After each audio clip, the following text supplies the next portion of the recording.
Recording by Dhamaka Tarai studio.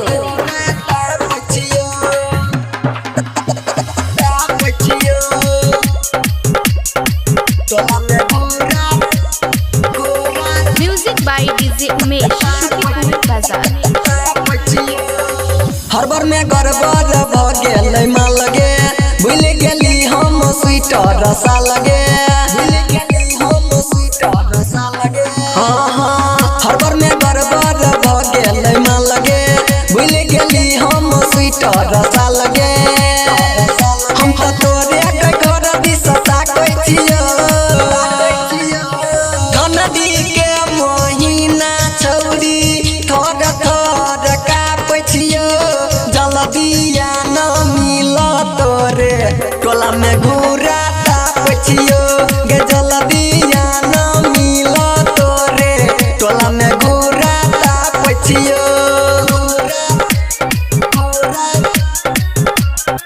टोला में घूरा तापै छियो तापै छियो टोला में डीजे उमेश शुकीपुर बाजार। ठंडी से पूरा हमर गल जाइया लगे कटे जरा देलिए लार कटा लगे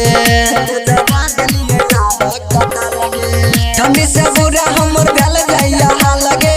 कटे जरा देलिए लार कटा लगे हम तो तोरे गनम सुन जापै छियो धनदी के महीना छौरी थोड़ थोड़ कापै छियो जल्दिया न मिल तोरे टोला में घूरा तापै छियो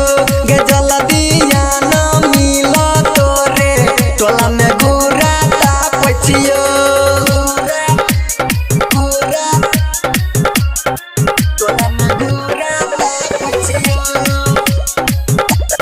तापै छियो टोला में डीजे उमेश शुकीपुर बाजार। मिल बदेले तो मिलैला आगे राइटर लालू के तू ये नाने साथ आगे मिल बदेले तो मिलैला आगे सरवन सिरहाली के तू ये नाने साथ आगे हम तो तोरे के घर दिस ताकै छियो धनदी के महीना छौरी थोड़ थोड़ कापै छियो जल्दिया न मिल तोरे टोला में घूरा तापै छियो गे जल्दिया न मिल तोरे टोला में घूरा तापै छियो।